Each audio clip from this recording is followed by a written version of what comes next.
Our series on Darkecha, beautiful Sefer on the concepts, the basics of Chassidut. So today we're going to move on from eating. Last week was eating. Today we're going to move on to a bigger topic, which speaks to the heart of what it means to be a Hasid. The world needs much more meaningful things today, more than ever.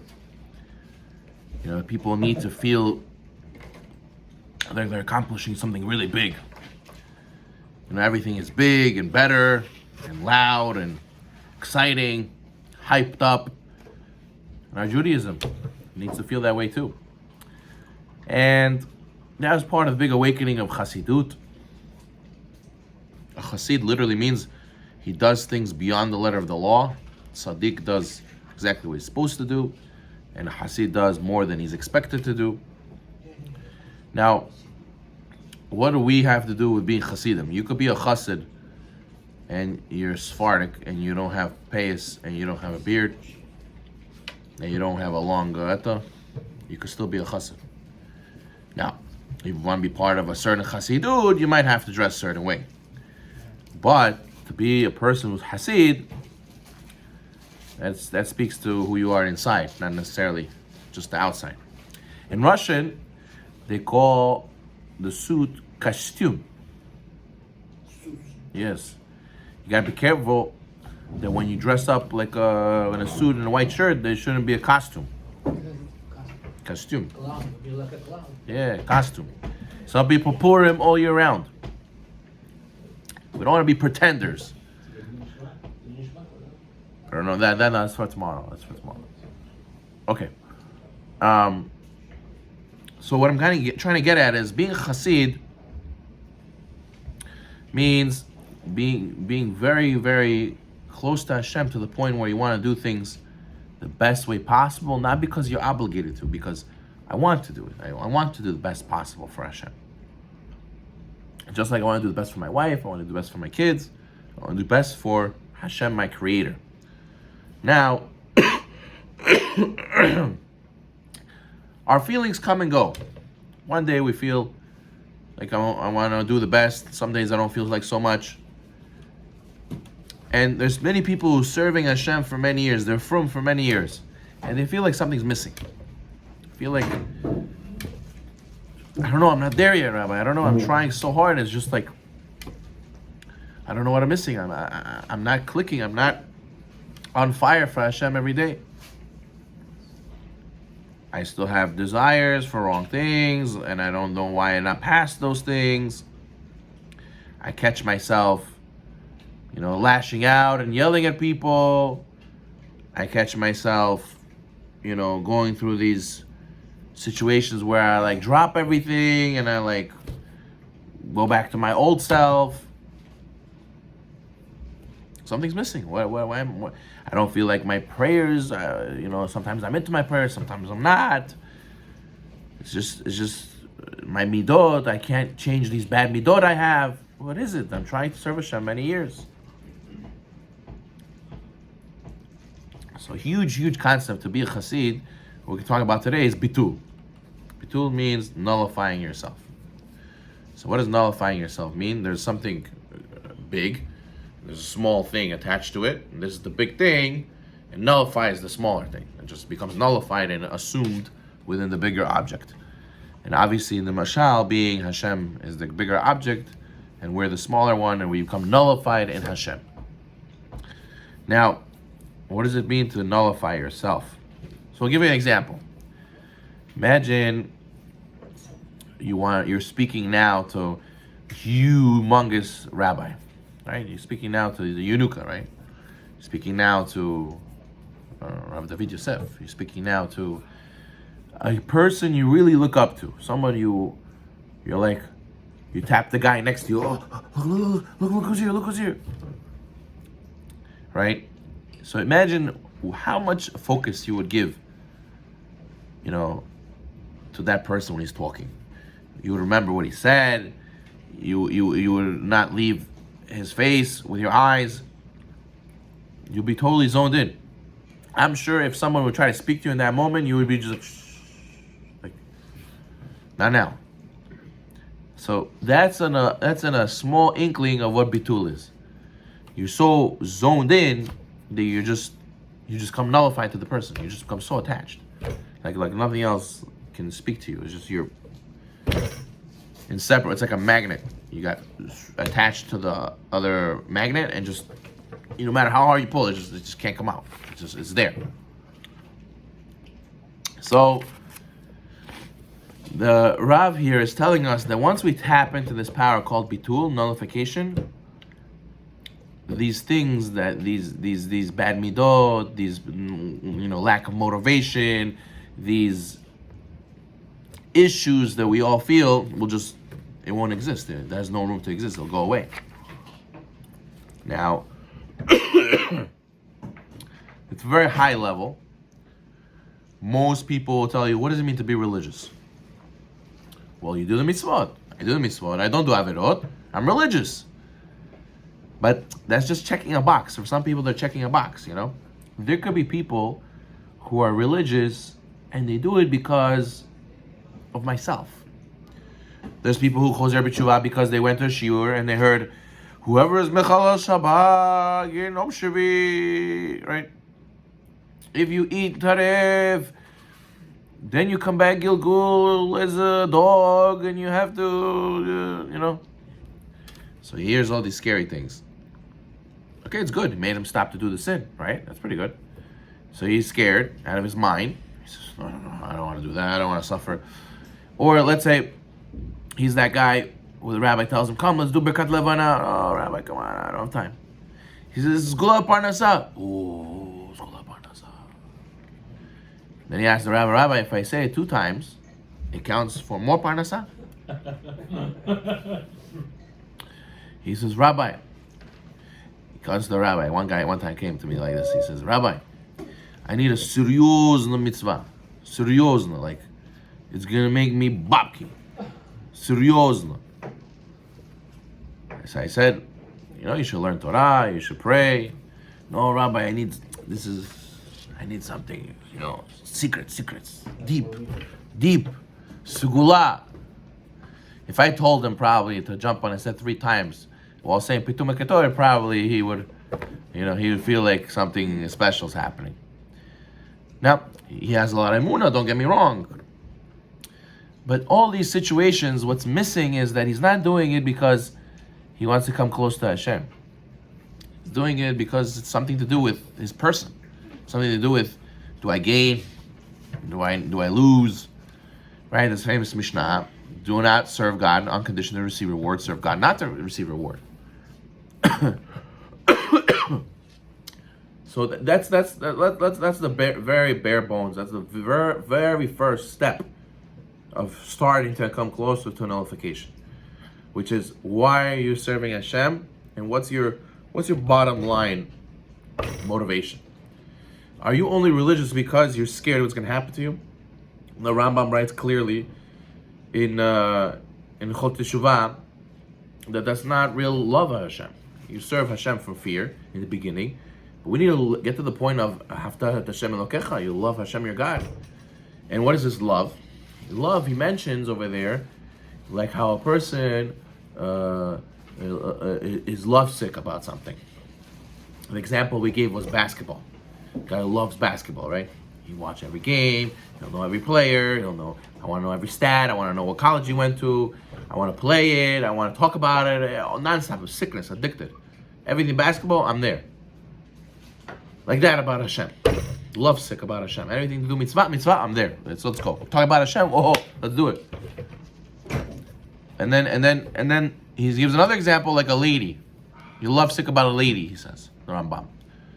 Every chance you make an excuse, you go buy a newspaper even though you don't need a newspaper because you'll get to see her, she's the cashier. You'll find an excuse to talk to her. You just want to bump into her again. Any little thing you can to get close to her, you'll do. He says that's the type of love. So a person who serves Hashem, obviously, don't get me wrong, obviously it's better to serve Hashem, not to serve Hashem at all. But we want to learn how to be on the highest level and become the most complete, perfect version of ourselves, which includes becoming a Hasid, which involves graduating. It's like you learn Parasha, Avraham, Yitzchak, Yaakov, and you learn the kindergarten pshat. When you grow older, you can't learn the kindergarten pshat all your life. You have to grow up. You have to graduate. You have to start learning Rishonim. You have to start seeing the deeper meanings behind everything. All right? So same thing with our service of Hashem. We cannot all our life still doing the mitzvot because one time somebody told me I'm going to burn. One time I heard this mitzvah is a zgula for XYZ. That's why I'm very meticulous to do mitzvot. We have to graduate past that. We have to grow. We can't stay like that. And that's what bitul means. So, What? Is the goal eventually to be like that Chasidic with the pace and all that?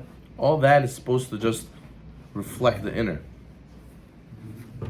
People focus too much on the outside, and really it's the inner reflects and shows what's on the outside. The outside follows what's on the inner. What is a guy with beard and pay supposed to mean? Someone worked on himself. Someone who's very dedicated to God. So that's supposed to reflect he doesn't yell at people, and he doesn't steal the business, and he doesn't care if someone skips him in line, That's what it's supposed to represent. And people, okay, fine. There's a concept of faking till you make it.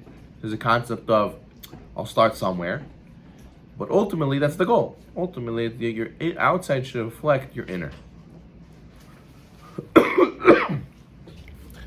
Now, when you serve Hashem for the sake of serving Hashem,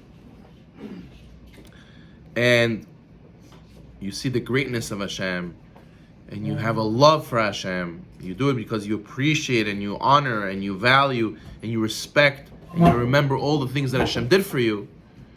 So then you start getting to a point where you care about yourself less. I'll tell you what happens. A big pitfall. The guy becomes religious, and then he learns halakha that's very difficult for him.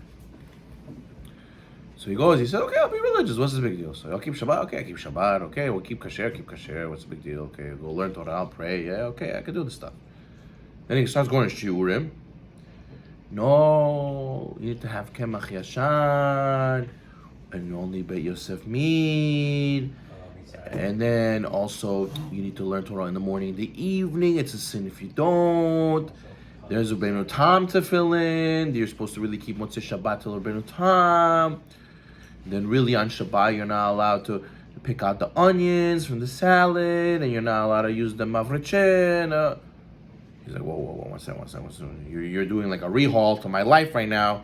This is getting overload. This is too much. I'm shaking. What's going on? I thought I already did this whole breaking of the vessels when I became religious. Now it's like happening again. Like round 2, like getting a knockout punch. So what he is experiencing is Hashem's putting him through the process of bitul. Hashem's sort of like nudging him. You got to learn bitul. What's bitul? Bitul is nullifying yourself. Now, if I said, you know why I started keeping kashrut and keeping Shabbat? Because the rabbi promised me a lot of bracha and atzlacha if I keep this. Or the rabbi told me, Geinom Shivi, if you don't. I'm gonna, this and this bad things happen. Oh, that's why you have no parnasah, because, that's why I start keeping these things. So then, when more mitzvot come my way and things that I'm not ready for, I'm only doing the mitzvot. Why? Because there's something for me to gain here, right? And I don't feel like I'm gaining something. I don't feel like it's worth it to push myself for it, so I'm not going to do it. So what happens? What's a classic response? The person says, oh, Rabbi, we have to keep a Yosef? So why Ashkenazim don't keep a Yosef? He says, oh, so they're allowed to eat? They have a rabbi to rely on? If it's kosher for them, it's kosher for me too, Rabbi. Don't worry. Don't worry. It's not like, Rabbi, don't say I'm a sinner. I'm not following no opinion. I'm following some opinions. You understand? So he needs to eat some steak somewhere that doesn't have Beit Yosef, right? So it's him. He comes first. Oh, yes, this. And then I can't have no lifeline. I can't be attached to no strings. Oh, I found one string attached to myself. Okay, see, I'm not attached to nobody. I'm attached to Hashem some way, somehow.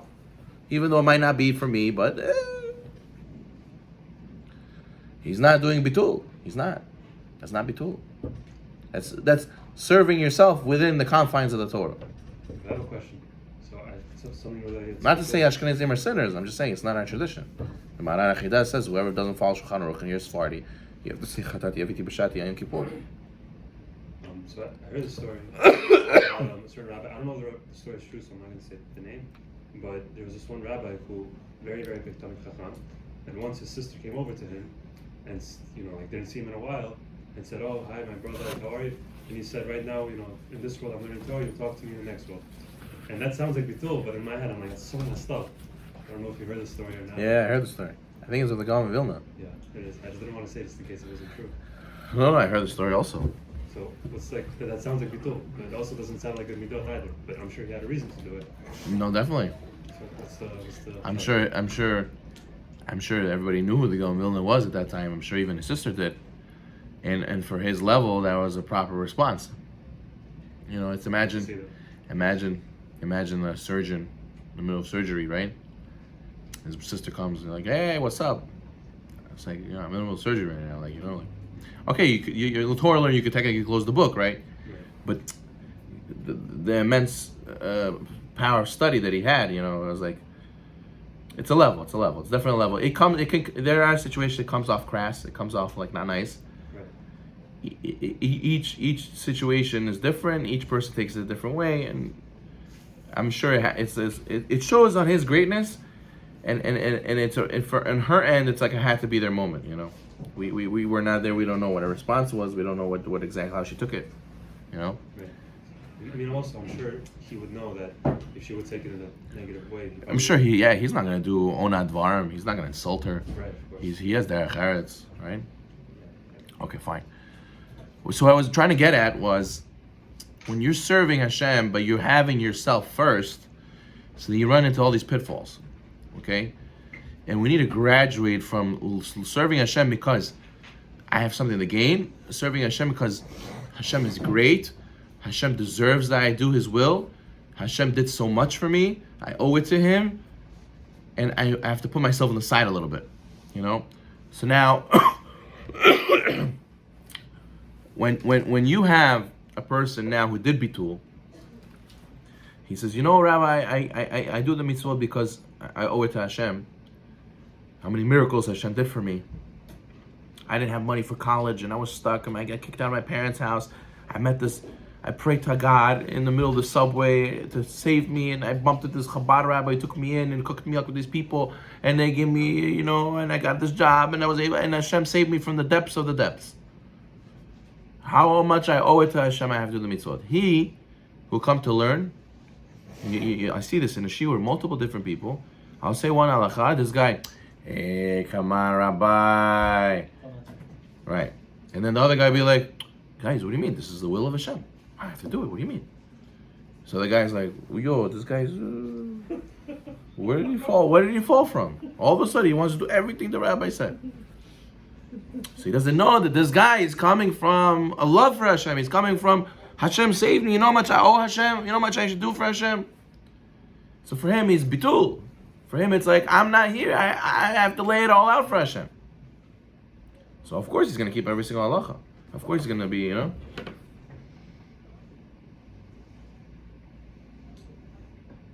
Sorry. So that's what I'm trying to get at. That's what bitul I'm talking about. That in you, for all of us to grow to the next level where we keep every halacha, every darabanan, where we feel connected and we feel like I finally conquer my midor, because that's the whole thing. What it's tied to. Why do I keep falling? I keep falling because too much of me is in here. Might be a bad midot, my lack of focus, my old self, my bad tendencies, my laziness. It's in there. Why is it in there? I need to serve Hashem. It's blocking me. I need to take it out. And that's bitul. That's bitul. When you have a service of Hashem involving too much of a reason why it's going to affect you for the bad or for the good, therefore that's how I calculate. Well, this mitzvah, give me parnasah, give me bracha, give me that. Rabbi, tell us this gulo, tell us the benefits of this mitzvah. Okay, that's good. Yeah, it's you motivate, but eventually you don't need all those things. Yirat Shamayim, guy says, Usher, you know, you imagine those classic scenarios. You're driving in Bnei Brak, and you do something, and the guy says, Usher, go out. You know, like, so a guy who's not so, you know, Yeshamayim, he'd be like, what's the big deal? Like, why are you making such a big deal about it? You know, like, okay, give me a reason, explain it to me. But a guy who has real bitul, say, Usher, stop, you're right. Thank you so much for telling me. Shh. Wow, you saved me. And we hear this answer, we're like, this guy's nuts. Who responds to a guy yelling at you, Usher, and says, oh yeah, thank you. You know, like, yell at the guy back. What do you mean? Who is he to tell you Usher? You know, like, but that guy has bitul. Because it's not about me, it's about Hashem. So what do I matter? What do I say it matters, you know? Now obviously, you could do every mitzvah, you could say, Hashem said so. That's it. Do the mitzvah because Hashem said so. The poskim say that's the real reason. Poskim say that's true. That we should get to the level where we get to that level. Obviously, we have to see the sources. People start making fantastic claims, saying, "Oh, because Hashem said so," and we're just like, "Oh, okay, we're all bad. We just do it." No, we have to. There's sources. Once we know it's Dvar Hashem, you're right. We have to do it. But you have to take yourself out of the equation. As long as you're in the equation, because I gain something or because I'm going to lose something. You're always going to have this halacha you have a problem with. You're always going to have your bad tendencies. You're not going to be able to get rid of your ego enough that people will bother you, and you'll end up in shouting matches, and you'll have days where you can't get up in the morning and be consistent. Every other day, I wake up for nets, I don't wake up for nets, I go to mikvah, I don't go to mikvah, I do it borderut, I don't do it borderut, on off. Why? Just you do it and you do it. That's it. You learn how to go to the bathroom. You do it every day. You learn how to eat. You do it every day. Why is this the different? So that's because there's not enough bitul. You didn't do the bitul yet. So that's the first step. That's the first step called bitul. Serving Hashem not because of you're involved, because that's the right thing to do. He says. There's bitul on multiple levels. Okay, and this is where we're going to end. He says the first one is Kabbalat Ol. Do we really make Hashem our king? There's a famous saying in Gemara, Manafshach. Manafshach means whatever way you want it doesn't make sense. So like this. Guy says, Hashem's the king. Okay, so Hashem says, XYZ halacha. You keep Shabbat? Yeah. So keep this also. Hashem said it. Manafshach. Either you serve Hashem or you don't. I understand. So do everything or do nothing. Listen. Slowly. I'll get there one day. Rabbi, there's a concept of levels though. Don't jump, they say. Don't jump. Right. So now you should know, don't jump. They do say, we do by Baal Tshuva, we do say don't jump. That's true. And when you take acts of piousness, like let's say mikvah and like doing things that are beyond the letter of the law, obviously we say don't jump. That's true. But I'm talking about a guy for many years struggling with the same thing, and he excuses himself by saying, "Rabbi, slowly.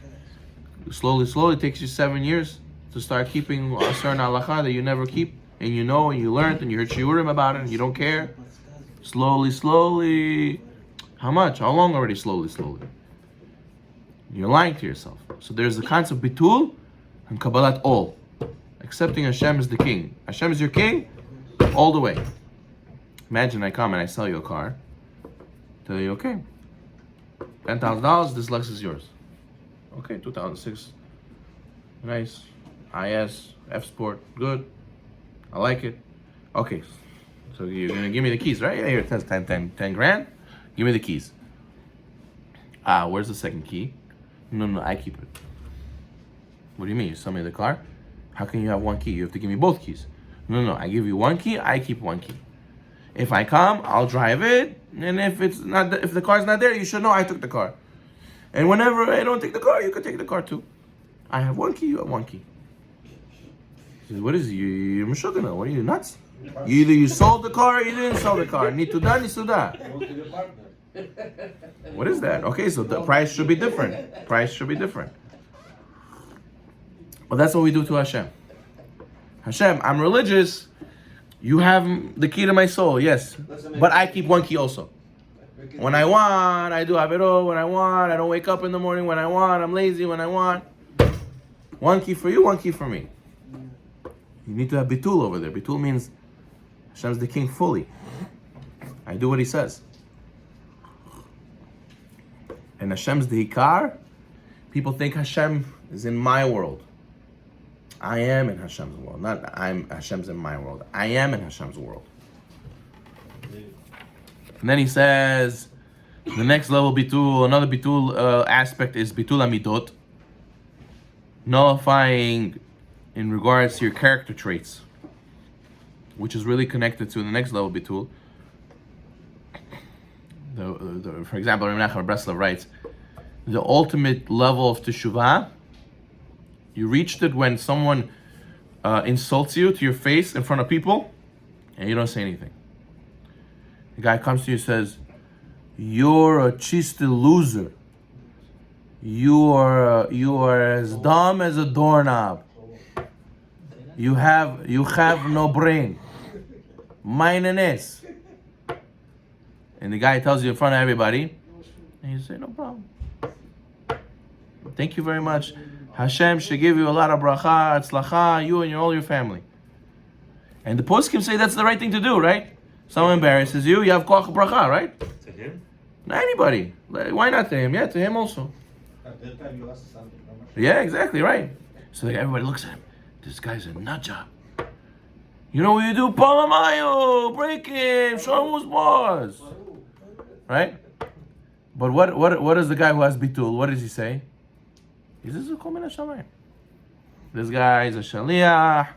I deserve this kapara. Hashem did me a favor, give me kapara. Better you should embarrass me than I should get hurt.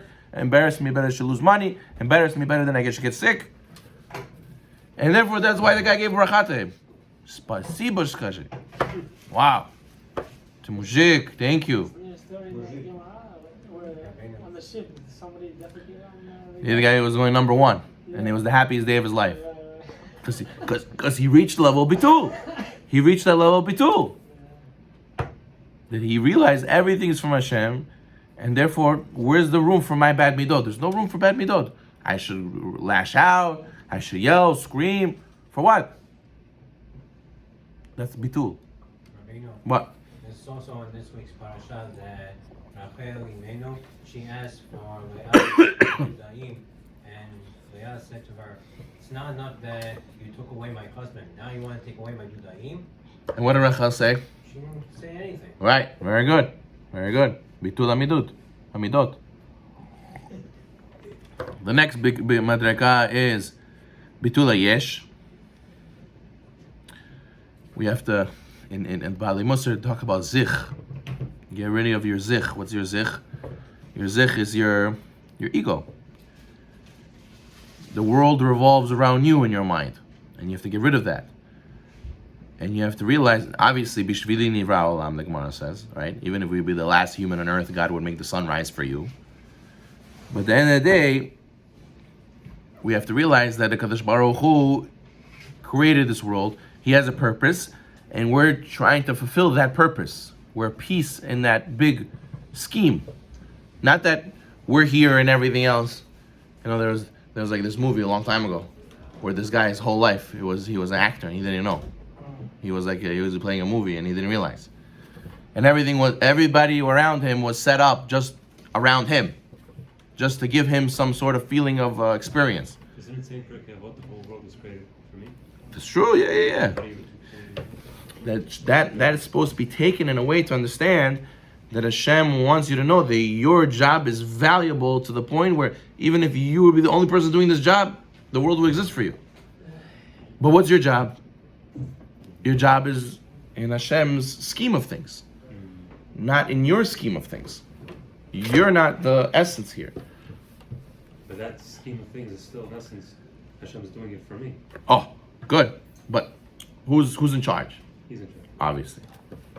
And there's a bitul that you need to know that, you know what happens? Rabbi, Mincha, what time is Mincha?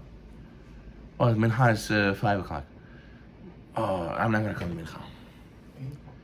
I said, why? I said, it doesn't fit my schedule, Rabbi, sorry. In a sense, for him, it's like mitzvot fit my schedule. If it fits my schedule, I go. I don't make my schedule around what time Shaharit Mincha is. Shaharit Mincha, if they fit my schedule, good. If not, not. That's okay too. You understand? It's reversed. It's Bitul Yesh. No, he can give. He says, okay, if he can stop the sun, go down. All right, he'll stop the sun like Yehoshua. And stop. The only condition. Wait, a few more minutes, then I'll pray Mincha. There's only one condition. Then the fourth one, Bitul HaMitziut. This person is able to tap into this very deep level where all physicality is he sees beneath the surface. And it's not, and I see your body, I don't focus on your body, I realize you're a neshama, really. Things happen to me and I'm looking at it like, he's like, this guy smashed your bumper, how are you not cursing him off? No, I'm trying to think, like, what is Hashem trying to tell me? What do you mean? This guy is trying to tell you that he doesn't think anything of you. He thinks you're nothing. And look what he did to your car. No, that's just the physical. You gotta see beneath the surface. You gotta. There's something higher going on over here. So you should let him go? No, I didn't say let him go. I just said you shouldn't get so mad at him and think that he's the source of all your suffering. He's just a shaliach, right? We spoke about this many times before. But the idea is that in life, everything he sees is not the physicality. He sees it's bitul mitziut. It's just this whole reality. And if I give a mashal, right? There's a famous movie called The Matrix, right? Where everyone's in the computer program, and only if you're zocher, you get out of the program, right? So it's a good mashal. All these Hollywood guys, they get the Torah ideas and they make it into movies, right? I remember I was teaching one time, and a guy said, Rabbi, the Gemara, what it said is so true. I saw it in a movie. It's the other way around. The Gemara is so right. I saw it in a movie. Must be true. The guy who make a movie, part-time Jew. Part-time Jew. But the point is that what happens over there? There's people who don't zocha to wake up, and there's people who zocha to wake up. And this bitul that we're talking about is the people who zocha to wake up and see that this whole thing's a mirage. This whole thing is just the olam asiyah. There's olam abriya, yetzirah, atzilut. They realize there's something higher going on here. It's multi-layer. It's not just as it sees. When people say, "I'll see it when I believe it. I'll believe it when I see it." It's not like that. It's not like that. So this is something we need to take for the next week, and like sort of like just play with it, like think about it and internalize it more and more and more and more. This concept of bitul, and then you'll see that when you do this more and more, there'll be judgment calls that you didn't pass and you passed. You mean you did the right thing. Those days that it made no sense. You slept 4 hours and you still woke up and did your whole day, and you did the right thing because you learned bitul. Usually your old self would get mad and fight back and curse the guy off, and that's it. Now you did bitul, and that doesn't happen anymore. And you finally feel like connected. I feel like my prayers, there's something. I feel like I'm excited to every day to do mitzvot. To the point where you could be like a Relevi Yitzchak Miberditchev, where they said about him that he used to stay up all night, Motzei Sukkot, the first second he'll be able to put on tefillin. Like he was waiting all night for after all days of Chol HaMoed, he wasn't able to wear tefillin, and finally he's able to tefillin. At night? No, he didn't put it on at night. He waited. He was waiting the whole night. Yeah. Right away. He was like in bed, you look at your phone when we go to the airport, when we go on our vacation, you wake up and check the clock, it's not nights yet. Oh, I guess when can I put on tefillin? He did mamish like a person waiting for the pizza to come out of the oven, like salivating at the mouth, like chalishing to do the mitzvah. That's a mitzvah, huh?